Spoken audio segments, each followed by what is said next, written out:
And we're back with Dr. Wictz, designers of U4. Welcome to Design Diary, the podcast where you get to look inside my board game design notebook as well as what's going on inside my head. We look at a new word each day from the sense of mechanics, tone, theme, or inspiration for a full game. Today's word is Farce. A savory stuffing, forcemeat, which I had to look up on its own because I've never heard that term before. A light dramatic composition marked by broadly satirical comedy and improbable plot. The broad humor characteristic of farce, an empty or patently ridiculous act, proceeding, or situation. And just so everybody else knows, forcemeat is finely chopped and highly seasoned meat or fish that is either served alone or as a stuffing, also called a farce. So, tell us again who you guys are, because you don't sound the same, and it'll be nice if we know who's who. Dr. Wictz. I'm Austin, one half of Dr. Wictz. I'm Aaron, the other half of Dr. Wictz. Can we just do a thing on forcemeat? That needs to be a word someday. It apparently is a word, but yes, absolutely. Forcemeat is. Maybe if I catch you guys out on pub, we can do some on the fly separately forcemeat, and then compare and contrast later, and it can be a whole thing. Yes, it will go down as well as the last time we were at Unpub and did a What the Food with the people at the Party Gamecast, and we're sitting there for 10 minutes going, this is terrible. I don't know if that ever made it online, though. I thought you were going to say it went as well as last Unpub when I signed your game. So if I have to leave with a game called Forcemeat, I'm going to be very mad. Well, we're working on a game for you that has a name and a year in it, because apparently that's what the market wants. Oh, yeah, I remember that. That's true. So what does this mean to you, this farce? So, to me, farce is about the pace of the game.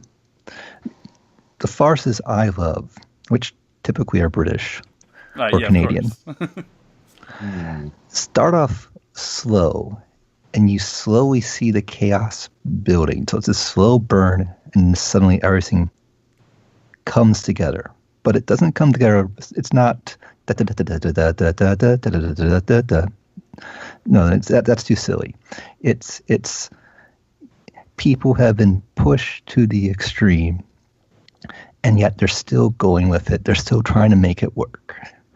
This could be us talking about the play based on the Red Panda, where they're trying to keep a radio show going as everything falls apart. This could be us talking about Allo, where there are secret plans to make things work. They keep doing things that are more and more ridiculous, and even though it's utterly ridiculous at the end, they still keep going in it with all seriousness because they are fully committed. And so it needs to be a game where, as ridiculous as it becomes, you have to go through with it. It's just, you never would normally do it, but you have to go through with it because it's what makes sense at this point, even though it's creating all this chaos around you. Well, Aaron, I'm really glad that you went in that direction, because to me, farce is comedy. And the problem with that is trying to bring comedy into board gaming is that if you talk about farce, it's like comedy, but you're then slipping close to satire. And if you're slipping forced to satire, you're getting close to parody. And if you're getting close to parody, you're getting close to people you being not serious, but people taking you seriously. It's a whole jumbled mess. And it's usually whenever somebody tries to make a farcical game in its own right, it just ends up being like a joke game where you play it once and then you're done with it because that's all there was to it. So I like this direction. Focus more on the gameplay side of things than saying the game is about a farce, or the game is to be farcical about something. Well, it is going to have a humor element to it, because diplomacy, when you get that one time when you because that is such a funny game. That was not the game that I expected to come out. Let me tell you how funny that game is. But Okay, so I see where you're going with that. Where basically you need to have players get to a point where they say, "Oh no, I don't want to have to do this, but I need to do this because this is still my best option." As crazy and as silly as it sounds. Crazy as silly as it sounds. So a couple games come to mind that kind of bounce off that. On the one hand, you got the you got the Grizzled, which is like, everybody has a hand and their hands are all terrible, but they all have to do something with it. There's a lot of that. But that goes in the opposite direction because as things get bad, people drop out, where you want a game where people go in. Mm-hmm. And another thing that comes to mind is something like Colt Express or some other, like it's like they're like those action programming games where you've already committed to a bunch of things ahead of time.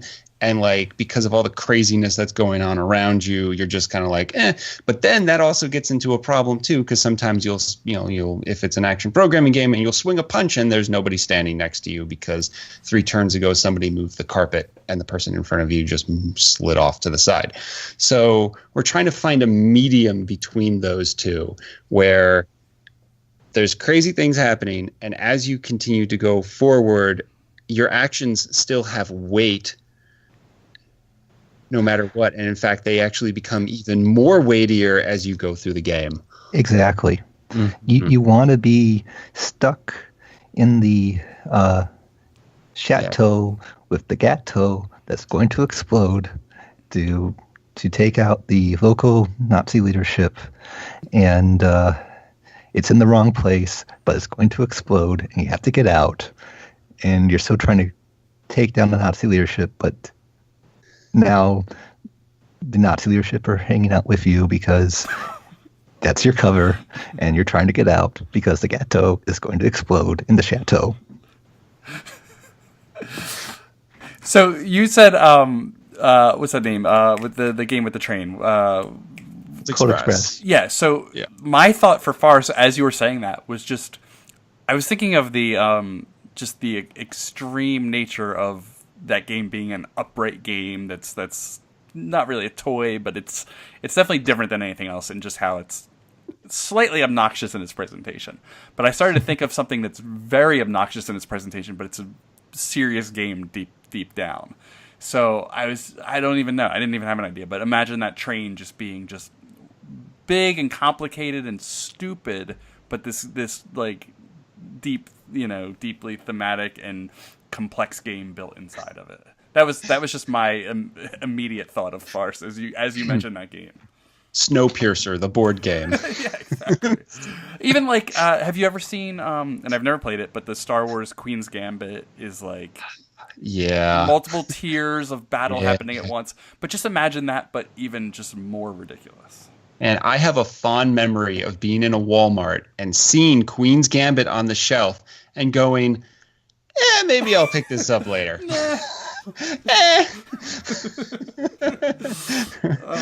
Nope. But it's so it's like something where, almost like to pull from another genre, almost battle royale style. As you go further on the game, like the play area keeps constricting. So like you still have to do your thing, but now there's even less movement for you to do what you're doing, and of course time is always running out. That could be fun. Yeah. Well, and I think that's the thing. If you focus on the mechanics, it will create the humor in the game. I mean, I think that's the challenge that Austin brought up. A lot of games who are trying to be funny, they spend too much time being funny versus letting the funny occur due to the lack of choice, due to the fact that you've been forced to operate in a ridiculous situation and you're doing the best you can to make it work. And that creates the humor versus, there's a chimpanzee flying an airplane that's going to go above the convention and drop lollipops to all the people who play test games. If your humor is all in your flavor text, then it's not a funny game, because after a while, no one's going to read that. And it won't create the joy you have when you experience a farce as an audience, because the farce is about the setup and the journey in that setup. It's not necessarily the actual conditions, it's how they got to those conditions. Mm-hmm. And just to loop back for a moment, as far as the obnoxious bit of Colt Express, I was very upset when I found out that the cacti and the trees that they give you don't do anything. I was like, oh, and then these move by and you could throw someone into... No. Yeah, that's the farce. That's what I'm talking about. More of that. We want more of that. We want, what is that, that game that's cryptozoic and it's the wizards that mount spellfire, whatever it is. Have you ever seen that? Or any of the cryptozoic games? They come with these big cardboard stand-ups that are, I guess, are just an extra sheet that they could have printed. They sit along the side of the game and they do absolutely nothing. And that's, to me, that's the farce. That's what I want to see. More of it. A whole train that doesn't even do anything in the game. No, I still like the idea of Snowpiercer, the board game, where you now you have to set up the train with the aquarium inside of it with the sharks, and you gotta just get that. It takes 5 minutes to assemble it, and when you actually play, you can't actually move your piece through it because it's all overhead. It's a mess. I don't know. But yeah, some sort of action programming game where as you're going through, you have to kind of put things out ahead of time, but then for some reason the play area keeps constricting on players, and as that happens, also more things get introduced. So it's not like your deck is thinning; it's like your options are expanding, and the situations that come out of that. It should feel like watching a speeding boat having to make a left-hand turn. And when I say speeding boat, I mean a Great Lakes iron ore freighter. That's amazing. And it's turning, and it's turning, and it's going to crash, and you're looking at it with one hand over one eye, with the other hand with peeking through, because you're like, this is not going to work. Yes. Yes, that's what we want players to feel. That would be great. That could be fun. That could be fun. Oh, man. All right, so I'm stuck on this Snowpiercer game and just thinking about, when I was telling you guys separately, or we may have been recording, I have no idea, but I was telling you how I jot down notes from each episode that I could come back to. I'm just going to write Snowpiercer, just so have you seen the movie? Have I seen it? No, but I've seen the trailers. Okay. So the reason why I bring that up is because you move from the back to the front of a very long train. Yes. And as you move through it, each new train car, there's just a wild section where each new train car is basically a different habitat and environment type thing. And there's one that is nothing but an aquarium that has large, that has a shark running around in there, because why not? But you're on a train. Yeah. And it's like going through one of those glass tunnels in an aquarium. And that's just one of the multiple train car environments. And it's I could see something super ridiculous coming out of where you have all these different biomes. And it's oh, here's the apartment buildings, and oh, here's the nightclub, and oh, here's the aquarium, and oh, here's where they keep their cows, and this is where all the chickens live. And I'm into it. I'm definitely into it. Okay. So I want you guys to tell everyone where they can get in touch with you, but I want you to tell everyone, in case they didn't hear yesterday's episode, exactly what Dr. Wictz is, because it's one of those things where I don't even know how to say it properly, is the first thing, looking at how it's spelled. But aside from that, I want everyone to know what you guys do. We really specialize in games that are based on information, on very little downtime, a lot of time with real-time situations or simultaneous decisions, and games that are strongly influenced by real-world events and academic models of economics and political science.